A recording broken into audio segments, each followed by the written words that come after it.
ಅವ್ರ ಪ್ರಕಾರ ಚಲಾವಣೆ ನಾಣ್ಯ ಅಂದರೆ 4 ವರ್ಷ ಜೈಲಲ್ಲಿ ಇರಬೇಕಾಗಿತ್ತು. ಈ ರಾಜ್ಯದ ಲೂಟಿ ಹೊಡೆದು ಕಳ್ಳತನ ಮಾಡಿ ನಾನು ಜೈಲ್ ಪೈಲ್ಗೆ ಹೋದವನಲ್ಲ.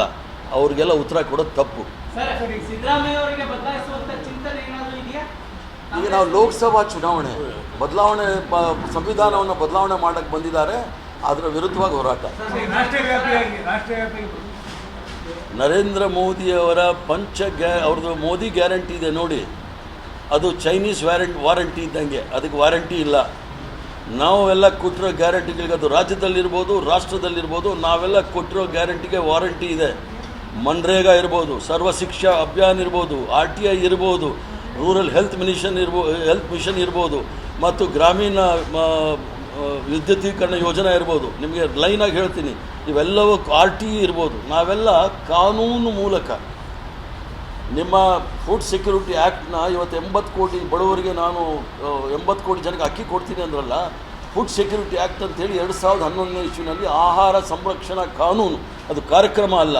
ನರೇಂದ್ರ ಮೋದಿದು ಯಾವುದೂ ಕಾನೂನಿಲ್ಲ, ಬರೀ ಕಾರ್ಯಕ್ರಮ, ಘೋಷಣೆ, Achhe Din, Skill India, Make in India, Atmanirbhar ಅಷ್ಟೇ. One India, One Nation, One Food ಅದೆಲ್ಲ ಹೇಳ್ತಾ ಇದ್ದಾರೆ. ನಾವು ರಾಷ್ಟ್ರದಲ್ಲಿ ಯಾವುದೇ ಒಬ್ಬ ಹೊಟ್ಟೆಗಿಲ್ಲದೆ ಮಲಗಬಾರ್ದು ಅಂತೇಳಿ ಆಹಾರ ಸಂರಕ್ಷಣಾ ಕಾನೂನನ್ನು 2011ರಲ್ಲಿ ತಂದು ಕಾನೂನು ಮಾಡಿದ್ದೀವಿ. ಮನ್ರೇಗಾ ಉದ್ಯೋಗ ಕೊಡಬೇಕನ್ನೋದು ಕಾನೂನು ಮಾಡಿದ್ದೀವಿ. ಅರಣ್ಯ ಇಲಾಖೆಗಳನ್ನು ಒತ್ತುವರಿ ಇರ್ತಕ್ಕಂಥವ್ರಿಗೆ ರಕ್ಷಣೆ ಕೊಡಲಿಕ್ಕೆ ಅರಣ್ಯ ಫಾರೆಸ್ಟ್ ಆ್ಯಕ್ಟ್ ತಂದಿದ್ದೀವಿ. RTE ಬಡವರ ಮಕ್ಕಳಿಗೂ ಸಹ 25% ಎಜುಕೇಷನ್ ಇರಬೇಕು ಅಂತೇಳಿ ರೈಟ್ ಟು ಎಜುಕೇಷನ್ ತಂದಿದ್ದೀವಿ. ಎಲ್ಲವೂ ಸಹ ಕಾನೂನಾತ್ಮಕವಾದ ಇದನ್ನು ನಾವು ಶಕ್ತಿಯನ್ನು ತುಂಬಿದ್ದೇವೆ. ಈ ಥರ ಬರೀ ಬೊಗಳೆ ಭಾಷಣ ಮಾಡಿಲ್ಲ.